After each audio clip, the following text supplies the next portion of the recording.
Olá, sejam muito bem-vindos a mais uma análise. Hoje, a gente vai mergulhar fundo nos sistemas de energia mais incríveis do corpo humano. Vamos fazer uma viagem microscópica pela cadeia respiratória e a fosforilação oxidativa para entender como a vida de fato se sustenta e se renova sem parar lá dentro das nossas células. Preparados? Vamos lá! Nossa primeira parada na parte 1 é o que chamamos de o paradoxo da energia. Para a gente começar a entender essa máquina, temos que encarar um número simplesmente absurdo. 83 quilos. É isso mesmo. Para manter todas as luzes acesas, digamos assim, um adulto de uns 70 quilos precisa de aproximadamente 83 quilos de ATP para sobreviver todos os dias. É literalmente mais do que o seu próprio peso corporal em energia pura. Mas é aqui que entra o paradoxo que dá nome a essa sessão. A biologia exige esses 83 quilos diários, certo? Só que a quantidade real de ATP que a gente tem estocada no corpo num determinado momento é de umas míseras 250 gramas. Dá para acreditar? Como é possível que a gente consuma dezenas de quilos de algo que a gente mal tem guardado? Bom, esse é o grande mistério que a gente vai desvendar agora. A resposta para essa conta que não fecha é uma eficiência biológica implacável, reciclagem constante. Cada molécula de ADP no nosso corpo é reciclada de volta para ATP até 300 vezes num único dia. A gente abriga a máquina de reciclagem definitiva, trabalhando sem descanso para converter a energia do nosso almoço em combustível pronto para uso. E onde toda essa mágica acontece? Vamos ver na parte 2, a anatomia da mitocôndria. Quando a gente olha para o citosol da célula, é lá que rola a glicólise, que rende só 2 moléculazinhas de ATP. É vital, claro, mas não sustenta a festa. Agora, quando a gente entra na mitocôndria, aí o jogo muda de nível. Lá dentro, o processo gera de 28 a 30 moléculas adicionais de ATP. Fica super claro que, sem as mitocôndrias, organismos complexos como nós simplesmente não existiriam. A gente depende totalmente dessa verdadeira usina biológica. E o grande segredo por trás dessa eficiência monstruosa é um conceito genial: a força protomotriz. Pensa nela como a nossa bateria biológica. Basicamente, é um gradiente eletroquímico e de pH na membrana interna da mitocôndria. Prótons, que têm carga positiva, são bombeados sem parar por espaço intermembranas. Isso cria uma tensão absurda, uma diferença enorme de concentração e carga. E é essa energia eletroquímica estocada ali que vai alimentar todo o sistema. O que nos leva à parte 3? A corrida dos elétrons.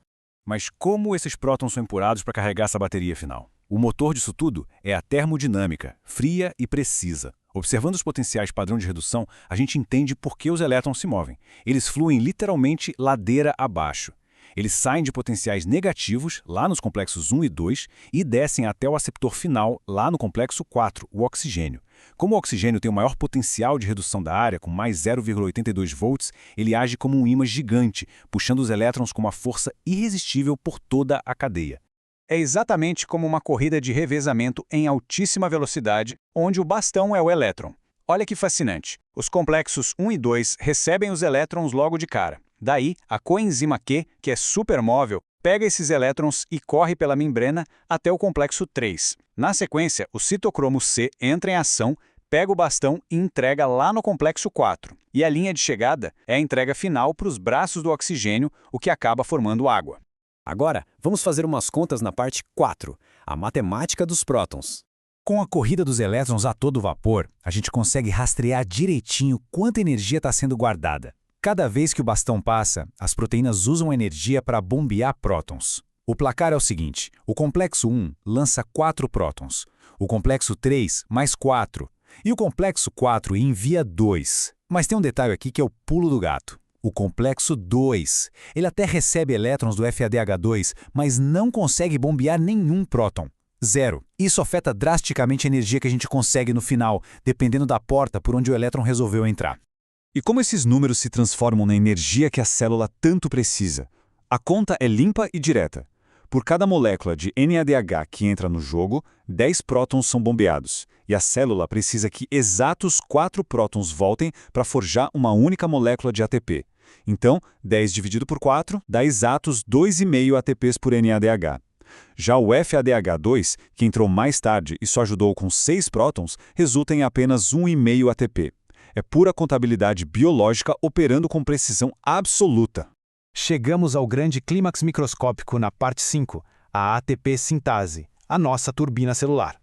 Com a bateria 100% carregada e bilhões de prótons doidos para voltar para o interior da mitocôndria, a gente encontra algo que parece ficção científica. Existe uma turbina física e mecânica rodando agora mesmo em todas as suas células. A subunidade F0 funciona como o único canal de volta para os prótons. O fluxo violento passando por ali obriga a subunidade F1 a girar fisicamente. E é exatamente esse giro, esse martelar mecânico constante, que junta o ADP e o fosfato para criar o ATP. É assim que a gente consegue aquela cota maluca de 83 quilos diários. Tudo muito perfeitinho, não é? Mas vamos para a parte 6, para falar sobre venenos e rotas alternativas. Essa máquina brilhante não atua num vácuo. Isso explica um pequeno mistério que a gente sempre vê na biologia. Por que uma molécula de glicose rende às vezes 30, às vezes 32 ATPs? A culpa é dos desvios. No fígado e no coração, a gente usa a lançadeira malato-aspartato, que joga energia direto no NADH interno, garantindo aqueles 2,5 ATPs. Mas, nos músculos e no cérebro, a lançadeira gliceral 3-fosfato joga os elétrons mais na frente, pulando aquele primeiro complexo. Resultado, só 1,5 ATP. O caminho que o corpo escolhe muda o prêmio no final. E o que acontece quando a gente joga elementos externos no meio dessa engrenagem toda?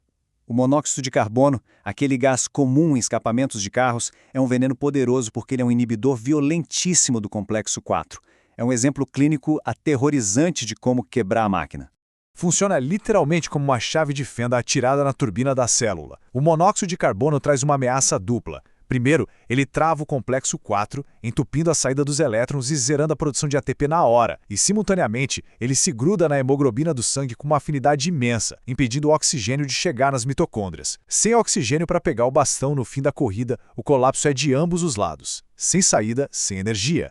Isso nos leva a uma reflexão muito profunda para fechar a exploração de hoje. É deslumbrante ver um sistema que recicla o peso inteiro de uma pessoa em energia dia após dia. É o que nos mantém vivos.